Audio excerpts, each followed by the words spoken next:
We'll start in just a moment.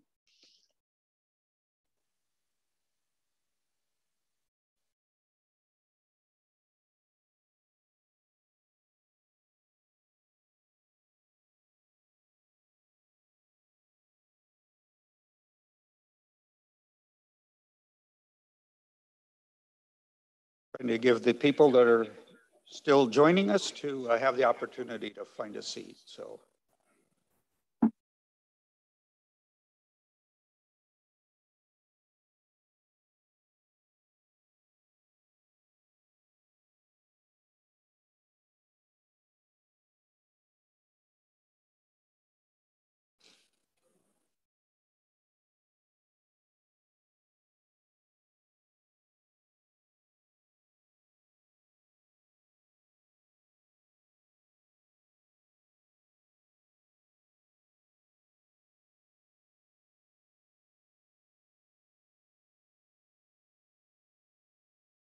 I'm going to go ahead.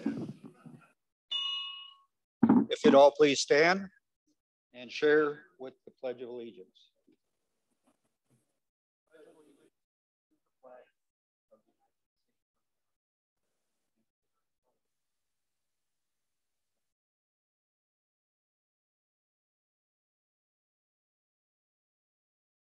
Thank you. And before you be seated, any announcements regarding individuals that might need a special request update. I have down that Vince Hasselbrock took a fall last week, but is recovering at the Green Hills Health Center. He's in room 136, and he is able to have visitors, but please wear a mask if you should happen to visit Vince. Are there any others within our meeting that might have others that we may want to bring up to the club? Yes.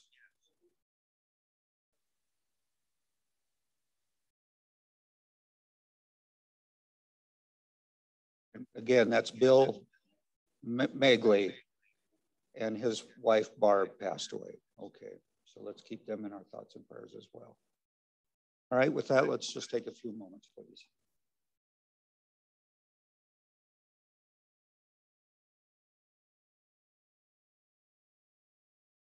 You may be seated.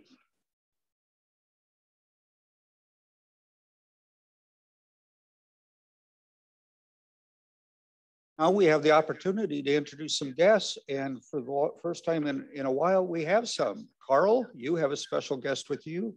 I may want to bring you the microphone just a moment.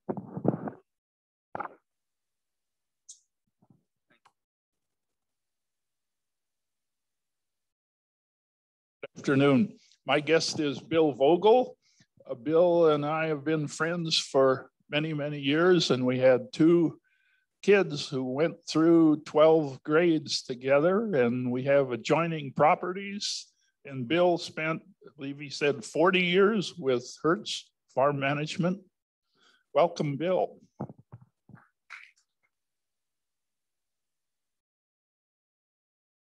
And Lynn, you have an announcement you'd like to share. I'm not sure where you are. Okay, one moment.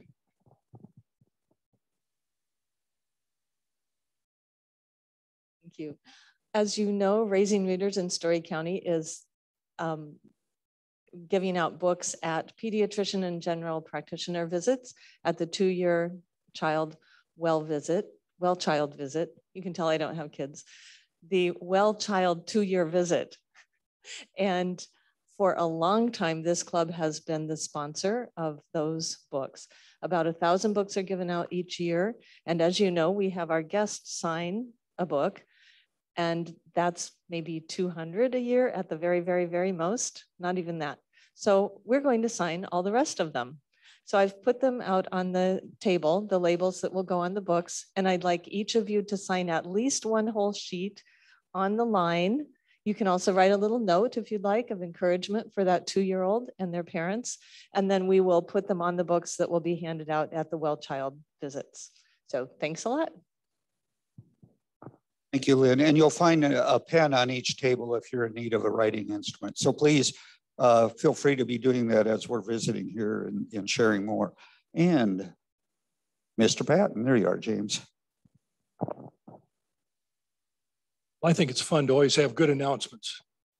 Some of you may remember I was able to introduce you to a lady a couple of weeks ago by the name of Jessica Crawford. She's an Iowa State graduate, had done nonprofit work primarily since she graduated. And we just received word this week she did get her scholarship. So $30,000 scholarship. If you didn't have a chance to meet her, I just would make a comment that her scholarship is to attend the London School of Hygiene and Tropical Medicine for a Master's of Science degree in reproductive and sexual health research. Now, the scholarship is great, but the amount was set 10 years ago. And scholarship or the tuition for schools just keeps going up. So she's got about another $30,000 worth of other expenses. So if any of you would like to support her, I'm going to come to our club board to see if they would give her some support. I'd like to see her have some of those expenses covered. Jessica Crawford, and we are the host, or we are the international sponsor. Her host sponsor is the club in London. So we'll keep you up to date on her progress. Thank you, Jim. Well, to give a little bit insight on this date in history, July 25th, you all had some, or most maybe, some ice cream. Well, today is National Hot Fudge Sundae Day. Also, and I don't see many of these anymore, today is National Merry-Go-Round Day. So the lesson there is don't eat your hot fudge sundae ice cream and then get on the merry-go-round. And then to top it off, we're going to let you finish your day today with the wine and cheese, because today is National Wine and Cheese Day. So special all the way around. And this date in 1992, the Olympics in Barcelona, Spain began.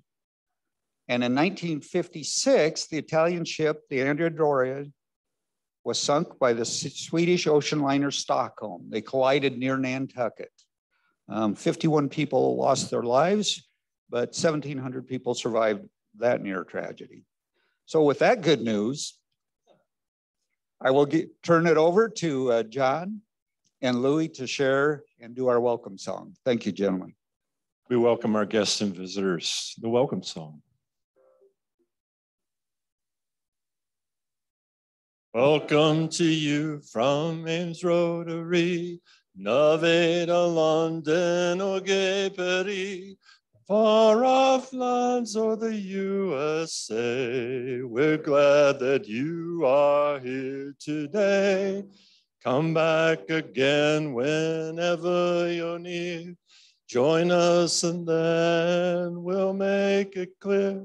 Around the world you will always be. Welcome at Rotary. Thank you, gentlemen. And I want to continue to recruit for these two gentlemen. They would like to get some time away from the piano or keyboard and from singing all the time. So if any of you would lend your voice, that would be greatly appreciated. I myself, and I stole this from somebody, I'm a prisoner of music. I'm always behind a few keys and I can't reach the bars. So, and enough of my levity. Let us have the opportunity to have our president-elect, Mason Adams, introduce our program today.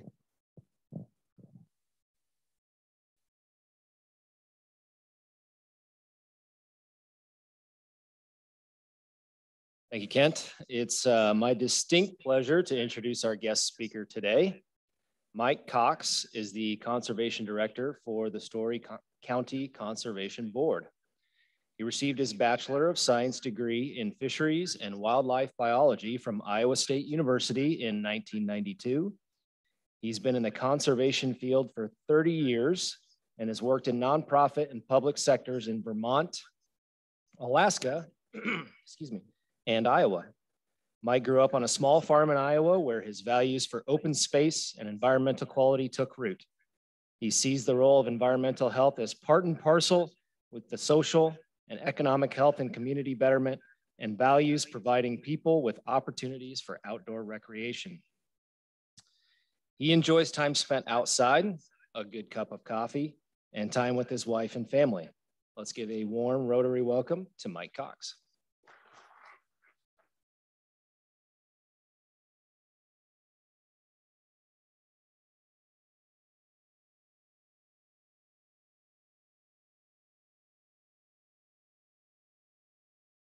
Very good. Well, thank you, Mason. Can you all hear me okay? Good. All right, let's make sure, Karen, I'm doing this right. So.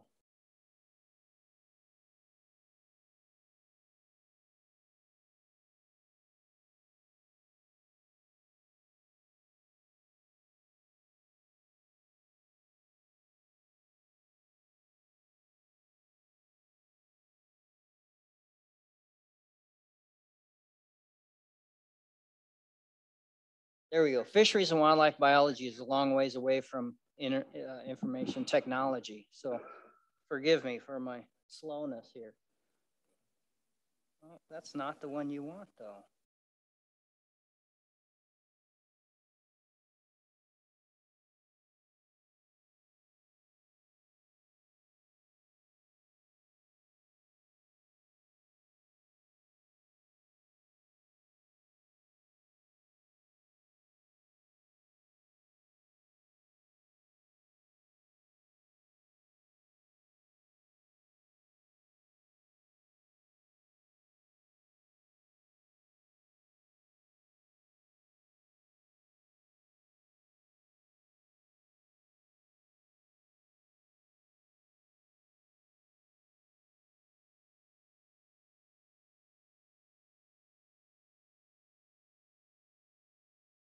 Let's start this again.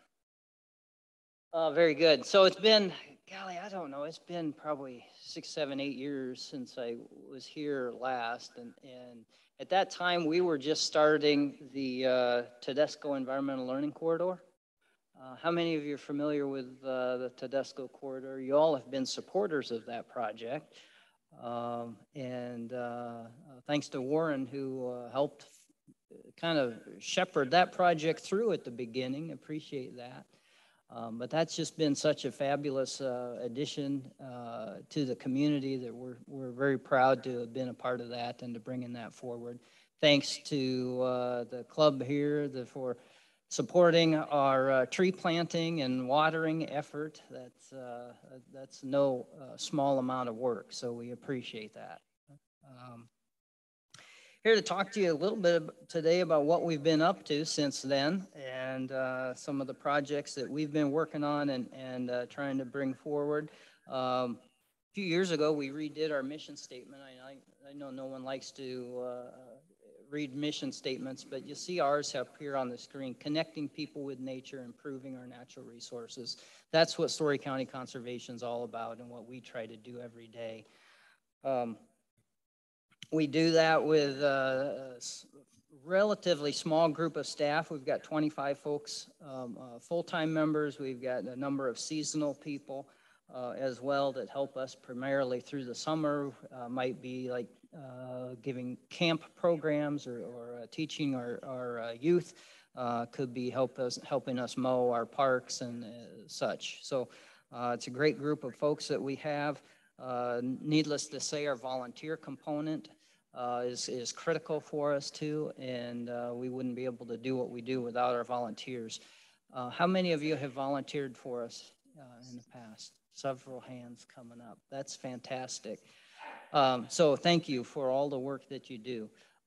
Annually, on a volunteer, our volunteers contribute about 2 to 3 full-time equivalents.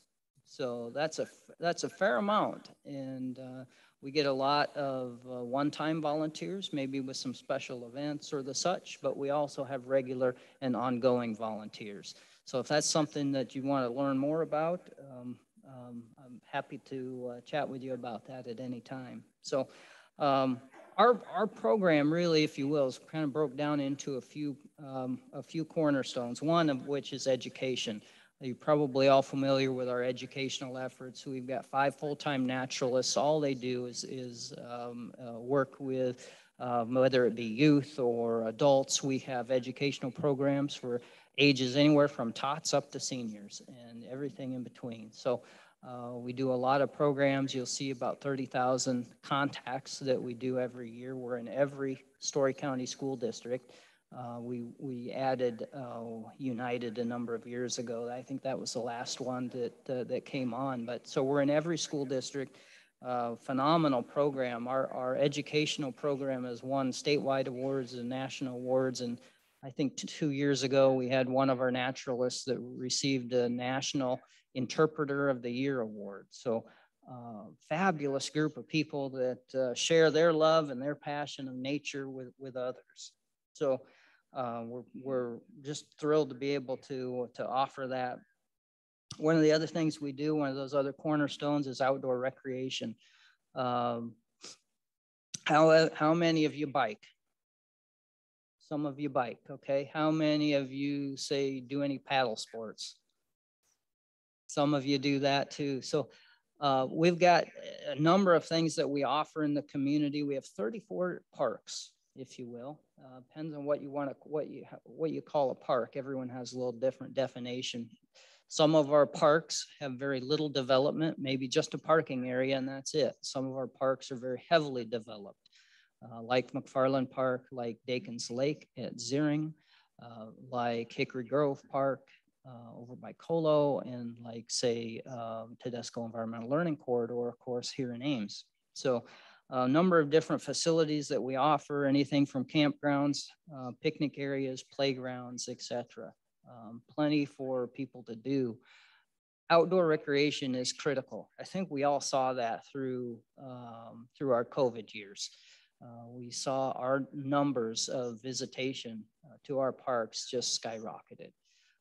Pre-COVID, we estimated that we had 70,000 visitors a year at one of our parks. That same park during COVID, after COVID, we estimated now we're more like 200,000 a year. So it's incredible. How many of you tried to, I don't know, buy a kayak or buy a bicycle or buy some kind of outdoor recreation equipment during COVID? It was hard. It was very hard because those people were outside. And we saw that. We saw that in our parks. We saw more families out enjoying recreational opportunities together, and it was just fabulous. So that's just wonderful to see. And we can only hope that that engagement stays active with folks, that people stay engaged with the outdoors and find the therapeutic values that go with it. So all of that recreation, again, this is a pre-COVID number, but I'll tell you the outdoor recreation numbers in the county represent about $18 million of economic impact annually. And again, that's a pre-COVID number. I don't have a post-COVID number. So that's a significant amount when we think about our community quality of life and the economics of the community. Trails are an important piece. We've been working for a number of years on multi-purpose use trails, recreational trails. Of particular is the Heart of Iowa Nature Trail that goes across the southern part of the county through Slater all the way over to Collins. So we've been working on developing that over the last several years and continue to put some emphasis on that because we all know how important trail use is, and those of you that bike, how important that is. And particularly this week as we talk about RAGBRAI going across the state. So vital to our economy. Additionally, so that's kind of our outdoor rec component. And then we have our natural resources. So in addition to managing all of the land that we own as part of our land inventory, managing that for natural resources, combating invasive species, fostering native communities, etc. In addition to doing that, we also have a roadside program that we take care of all of the roadsides along the county roads in the unincorporated area of the county, of course, and the open drainage ditches with an emphasis on conservation. So we're trying to manage that for the functionality, safety of the roadsides, functionality of the road, particularly with native vegetation.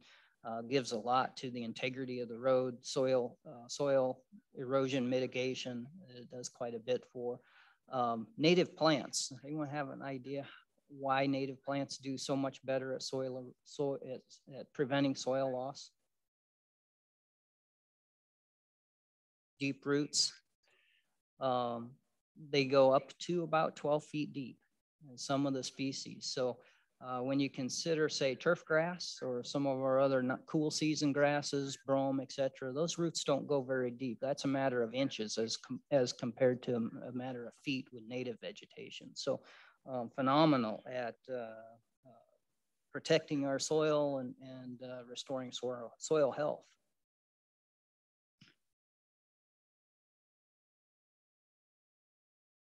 So some of the other things that we're doing, so those are some of the things that we do inside, if you will, county proper, the lands that the county owns or manages. Some of the other things that we do that aren't specific to county-owned land. A couple of years ago, we began analyzing all of Story County for environmentally sensitive areas. We have been working on that for a number of years now, and we finally completed that. So right now we have a pretty good handle on all of the areas in the county that we would consider environmentally sensitive. And we did that with a floristic study. So we basically used plants as our barometer on how sensitive an area was. If it's got native plants on it or threatened communities, then that told us that we could look at those communities and say how important is that ecologically.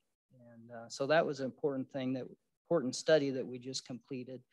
And so now we're going to be able to take that data that we've learned and move forward to help environmentally help the county on a countywide basis. Additionally, watershed assessment, we completed that a couple of years ago when we looked at a countywide watershed. Many of you probably remember the lawsuit between Des Moines Water Works and a few counties in northwest part of the state. About that time, we decided to be proactive and didn't want to be in the bullseye on something like that either, as well as very concerned about what our water quality is and can be and the effect that it has on our communities. Completed this countywide assessment. So we've got that done, and we have an implementation plan that we're moving forward with. We hired a watershed coordinator for the county, one of 2 counties in the state that has a watershed coordinator right now. And so she's been very active on working with landowners and trying to get conservation practices installed on their lands.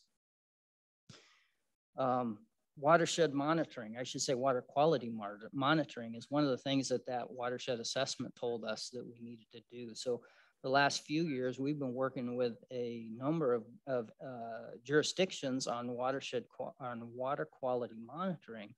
City of Ames is a partner, Prairie Rivers of Iowa is a partner, and there's several others. Nevada is a partner, Huxley is a partner, and the list goes on. Gilbert is a partner. So there's several, Roland is another partner, several communities that are working with us and developed a countywide water quality monitoring plan. It's a 10-year plan that these agencies and jurisdictions are supporting. So fabulous work that's being done on water quality countywide.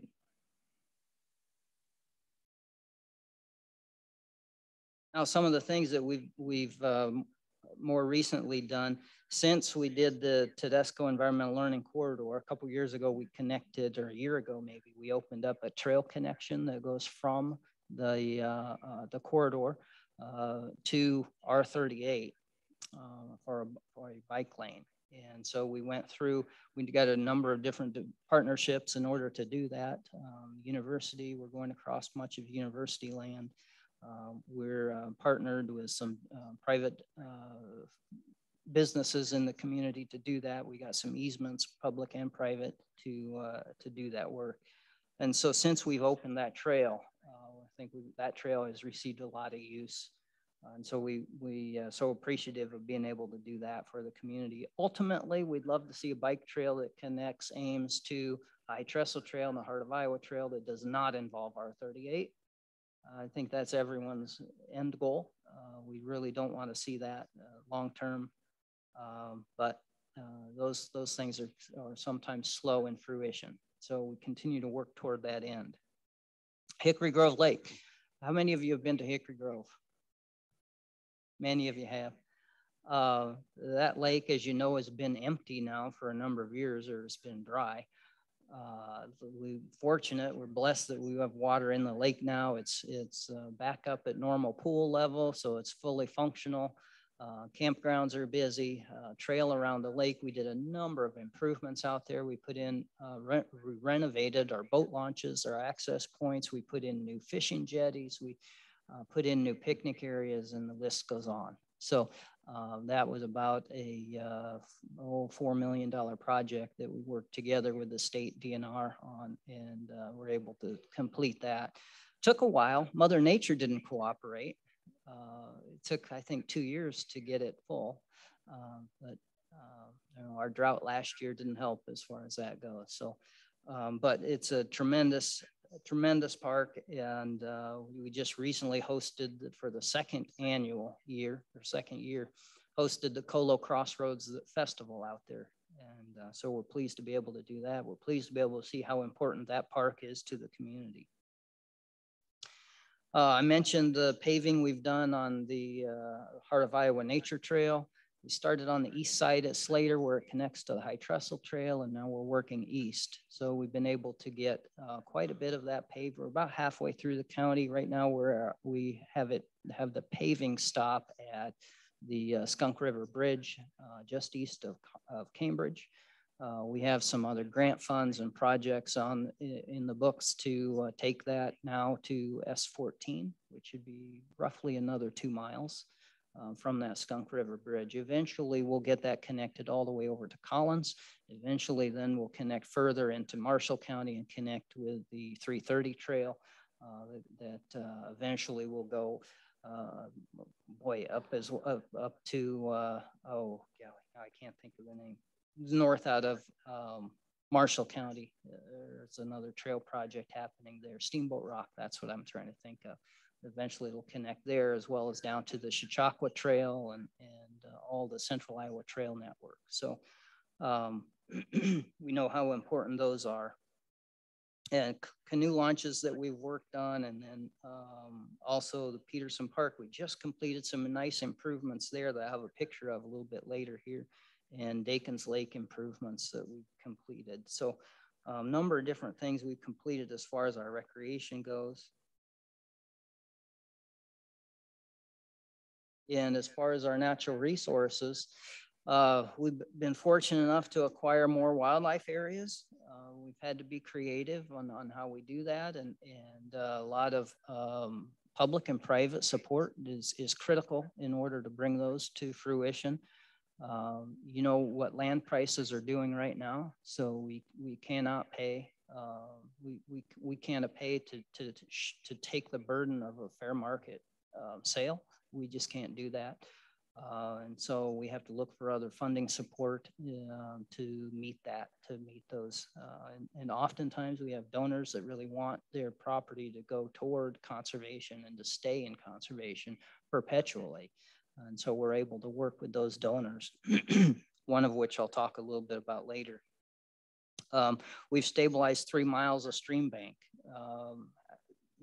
Many of you are aware that, you know, with the water quality that we have, phosphorus is a big problem in our waterways.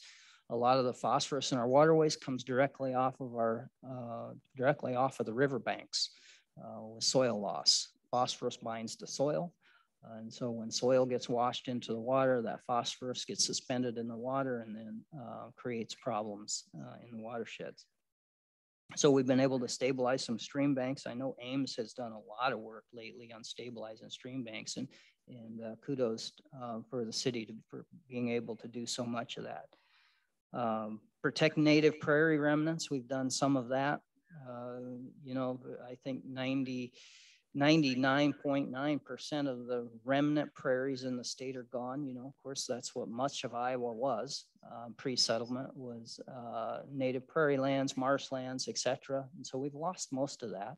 And so it's nice to be able to, when there still are those remnants out there, it's nice to be able to protect those. So We worked with a company here in town on a development project, and were able to protect some significant remnants that were located on a property and still allowed the development.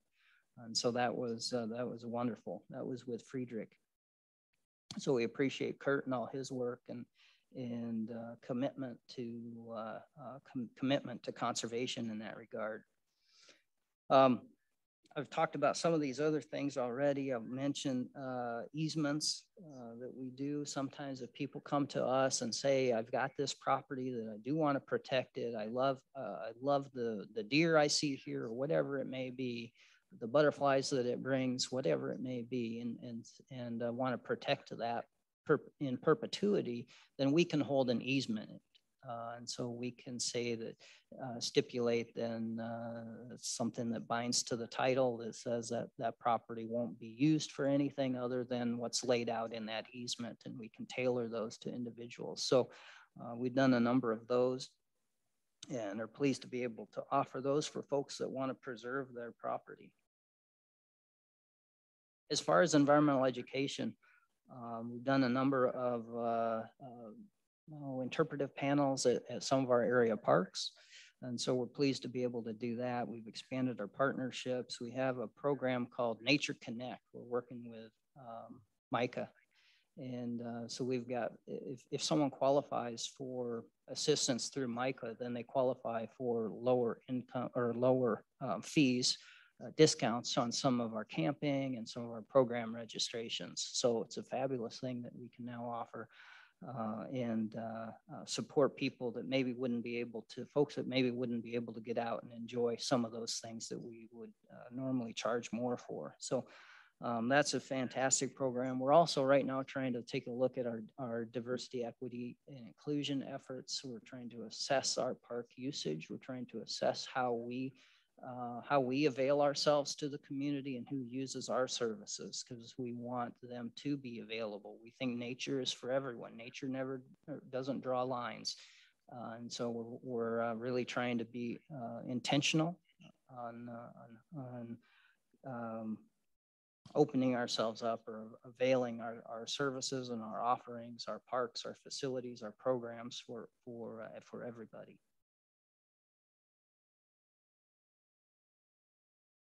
I'm going through this really quick, but those are some of the things that we have been working on. Some of the things that we have in store here, land protection. This is the property I alluded to earlier. This is about 130-acre property that's just next to McFarland Park.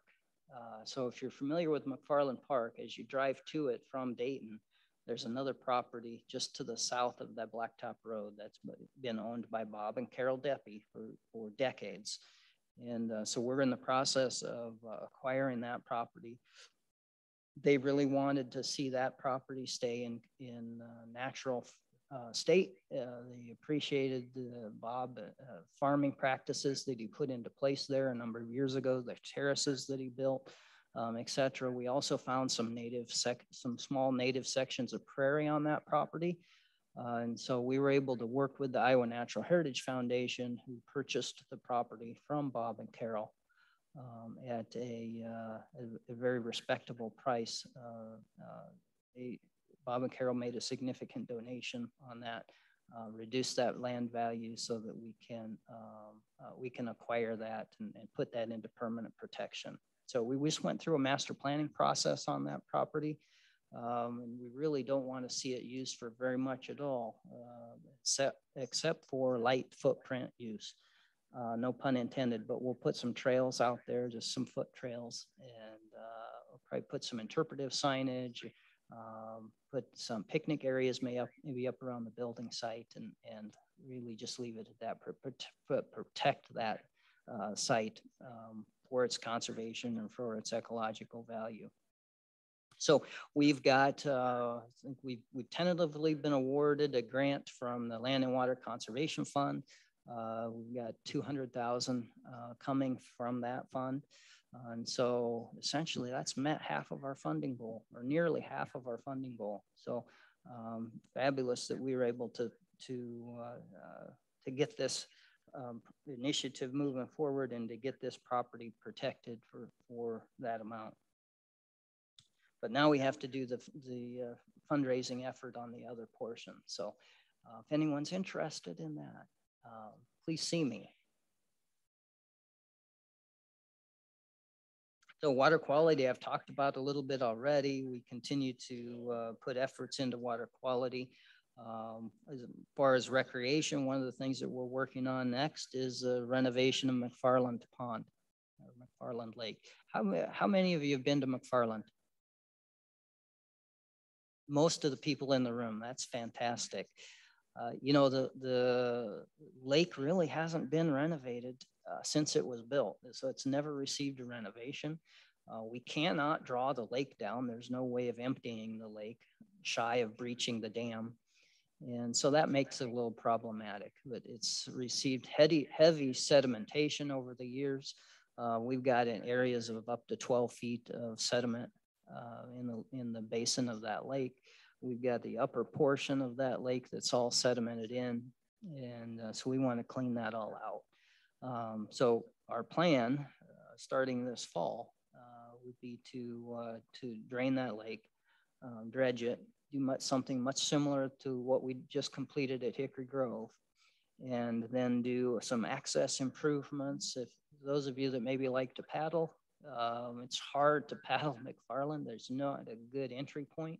So we'll put an entry point in, we'll put more fishing access in, we'll put jetties in, and improve the shore bank, so stabilize a lot of the shore bank. So that's another nice project that we're able to bring forward. So look for that in the coming months. And let's see, one thing I said I said I had a picture of, and that's our Peterson Park. Peterson Park, you know, for a number of years has probably been, many of you know Peterson Park as Peterson Pits, quite frankly. I don't like to refer to it as Peterson Pits, but that's how a lot of people know it. And I fear it has kind of received the use that goes along with that name. And we've done a lot of efforts out there over the years to improve that. I think last year before last, we reshaped the parking lot, made that a little bit smaller. How many of you make your parking lot smaller? We made that a little bit smaller to kind of control some of the use there. And just basically we're trying to clean it up, and we made it a park of the year, and so we dedicated some additional county resources that went into that. So we've improved the docks there, we've improved the parking lot, we've done some tree planting out there. We just completed a sidewalk that leads from the parking area out to the beach. So that's a paved now for beach goers, and improved the beach. What you see in that bottom picture where it says "and more," that's the new beach at Peterson. So we created an upper terrace there at the lake where we'll be able to have some picnic shelters. We don't have the shelters there yet, but we will in the future. And cleaned up the lake area. So it's a fabulous project, and we have really seen these efforts. We've really seen the benefits of the efforts in the usage of the park. The usage has gone up, and quite frankly, some of the inappropriate usage that didn't belong there has subsided. So that's a direct testimony that good uses pushes out bad uses. And so we're pleased to be able to do that. So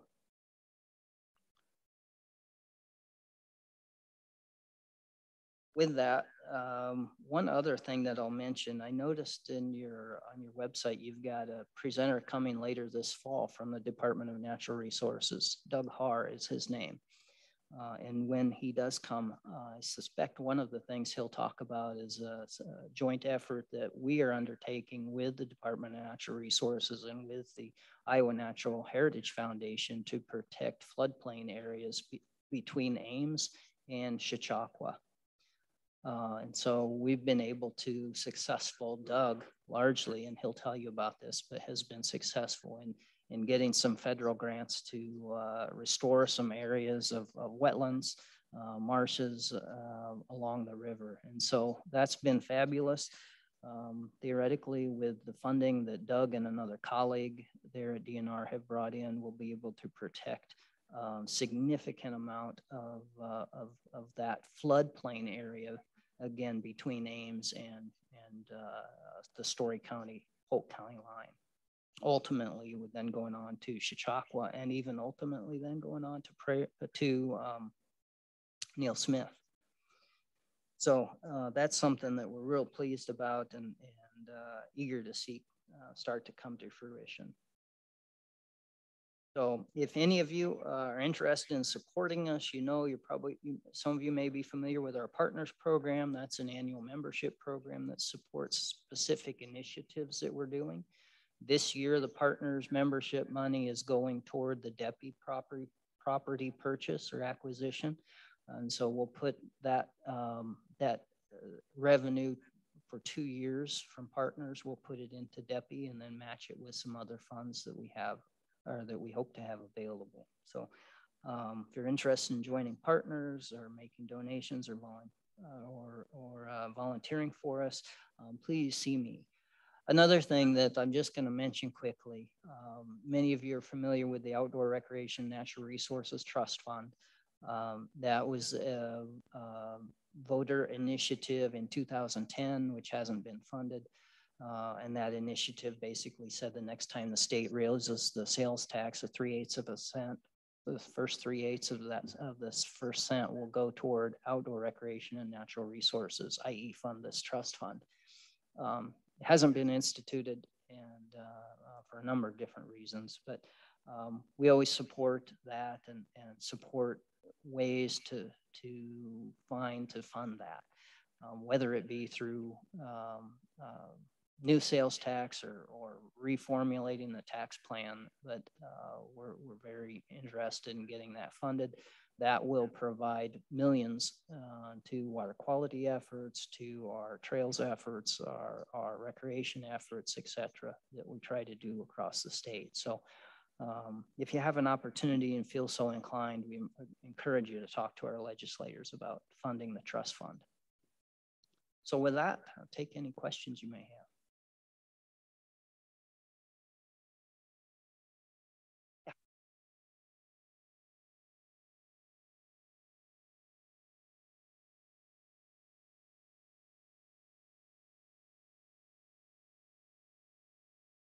I'm curious about the Prairie Valley land.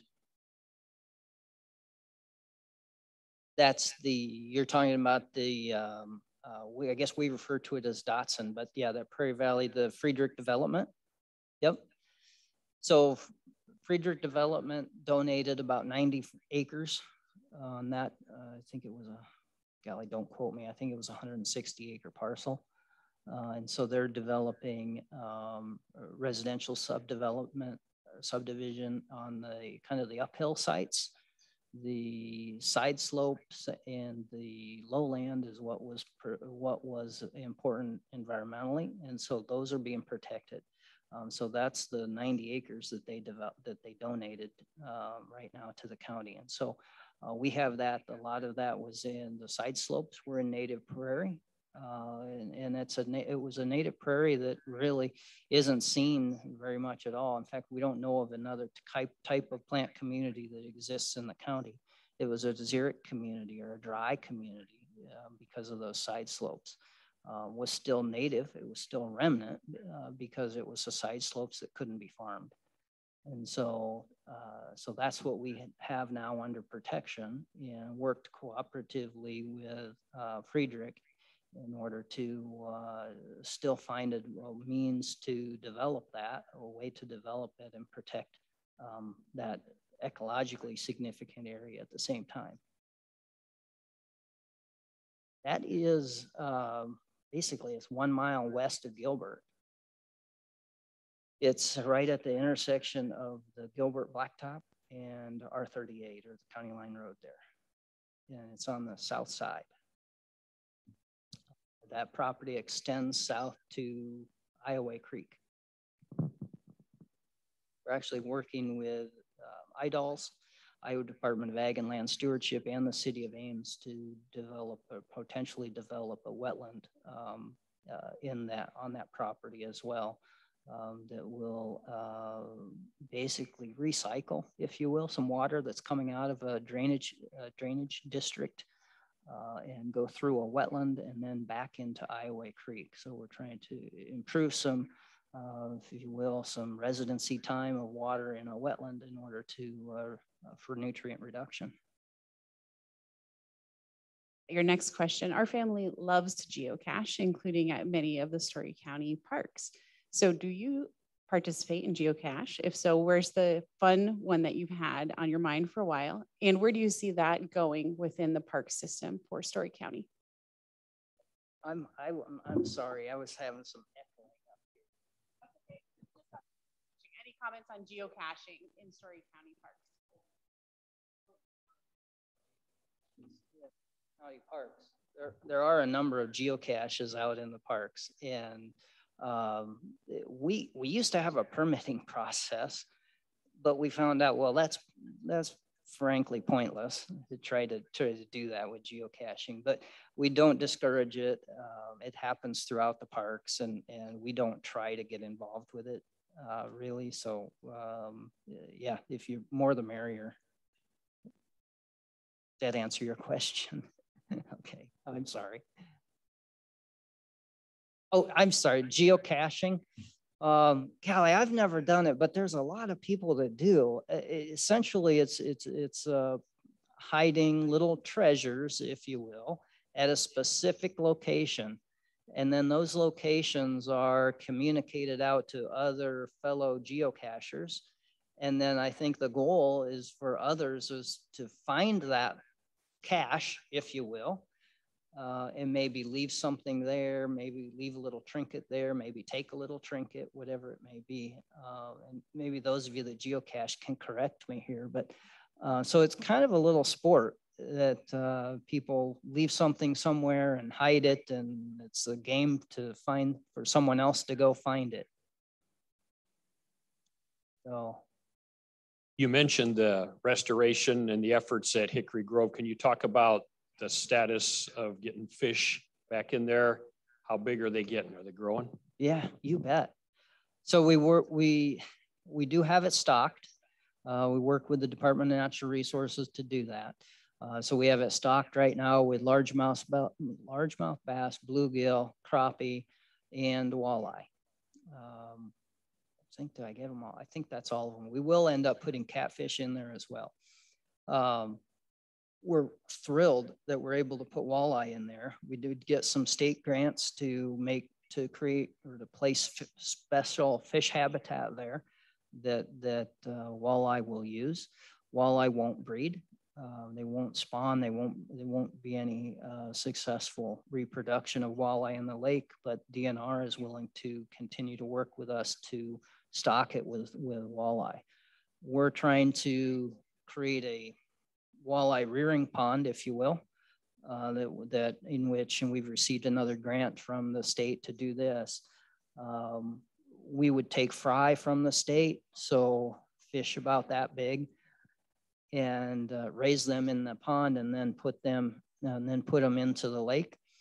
We don't want to put them directly into the lake because they'll just become food for everything else there. So if we can help them get a little bit of size and then put them into the lake, and we'll actually be able to raise enough to be able to stock some additional area lakes as well. So that's fantastic. But yeah, what we saw this with the weather and how that lake filled was actually a perfect recipe for fish growth there. We saw the low water for a number of years that created vegetation growth around the shores. And so then that water flooded. And so now we've got an incredible number of zooplankton, macrophytes in that water that the fish just love. And so we expect real rapid growth. We'll get anywhere, maybe up to, in some species, maybe up to 4 or 5 or more inches a year and on growth. And we expect that in a new system. We expect to have clear water and that good, real rapid growth. That growth will slow down as the fish community kind of matures and competes more for the available resources. But right now we expect some real good growth. We put some adult fish in there at the same time. And so there are some catchable fish there.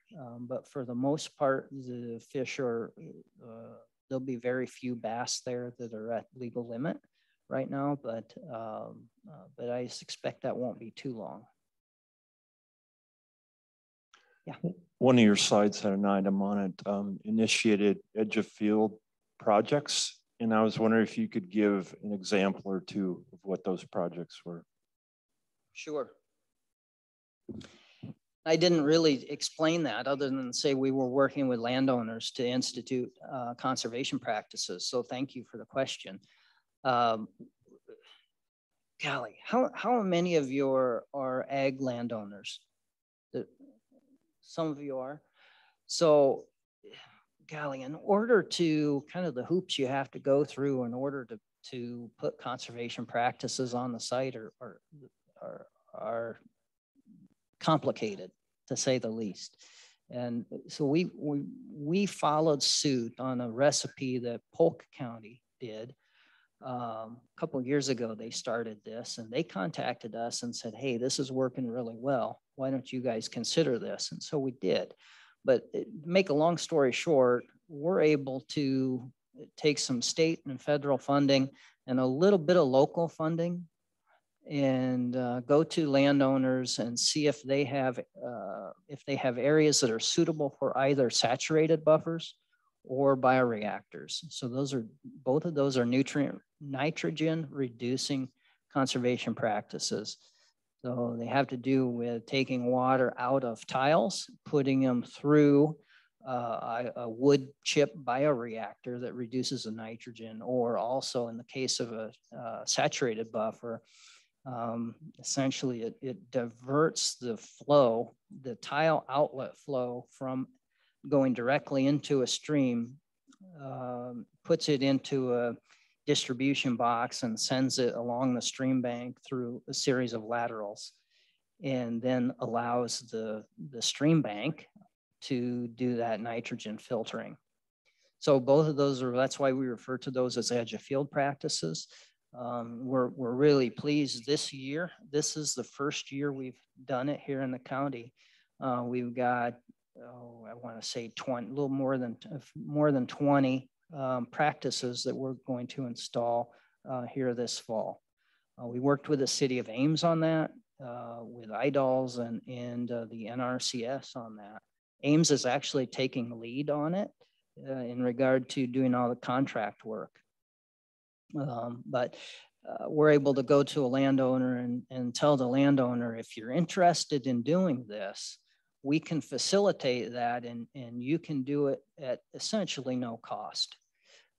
And you don't have to sign multiple contracts with different agencies in order to do it. We'll sign one contract. We'll batch the work then and do it in lump sum construction. So it works much better. The first year that Polk County did this, they installed in the neighborhood of 50 bioreactors or saturated buffers. That is about what gets installed in the state annually. And so it just made that system a lot better and a lot more palatable for landowners. And so this year was our first year out of the box on that. Like I said, about 20 we're working on next year's right now. And we're probably going to be about 30 for next year. And again, that's in partnership and being funded by the city of Ames as well as Story County and those other two state or federal partners. This is meant as a compliment. My wife, Mary, and I like to go out and she packs a lunch and we go to a park. Yesterday, we went to Hickory Grove Park. It's finished now. It's an absolute gem. It may not be full of big fish yet. That will probably come, but it's an absolute delight. They put in a new restroom and place to sign up for the boats. and buy snacks, et cetera, that is open on Saturdays and Sundays from noon to 8. And everything's cleaned up, and it's just, and they put a bridge out to the island. That's absolutely delightful. I highly recommend it. Thank you, Jim. Thanks for that endorsement. It's, I tell you what, the bridge out to the island has a couple purposes. One, I guess a lot of people, if they go to Hickory, they want to try to find a way to get out to the island. And so we made that easier, but also we're trying to do that as a way to discourage geese. So allow more people out there, and hopefully that'll discourage geese as well. So that's great. I appreciate the comments and glad you enjoy Hickory. Very good. Well, thank you, everyone.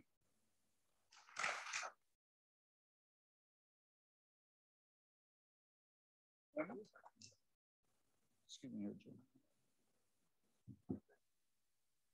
So Mike, as you heard, we're signing all these nameplates. So if you haven't done so, please sign a nameplate or two. And we're going to have you sign this one specifically. It's whose ears are these? So and again, that goes to a young individual at their 2-year checkup. So thank you very much. Appreciate your visit with us today. Thank you. Our pleasure. So you can't leave unless you signed. You have to, this is a sign out sheet, folks. So you have to do that. Also, I want to take the opportunity to share something that I came across as we prepared for this meeting. Conservation viewed in its entirety is the slow and laborious unfolding of a new relationship between people and land. And Mike knocked it out of the park. And that's from Aldo Leopold. We also want to thank for our special guest to be here. Carl, thank you for bringing Fred. We're glad to have you with us and look forward to another visit or two from you. So thank you. Next week is our official governor's visit. Please be encouraged to come. Imagine it if you can. So we'll look forward to having you with us next Monday. Again here, it's not often that we do 2 live presentations, but we get that chance starting next week. And with that, I've lost the gavel. Well, if you please stand and say the 4-way test. Of the things we think, say, or do, is it the truth? Is it fair to all concerned? Will it build goodwill and better friendships? Will it be beneficial to all concerned?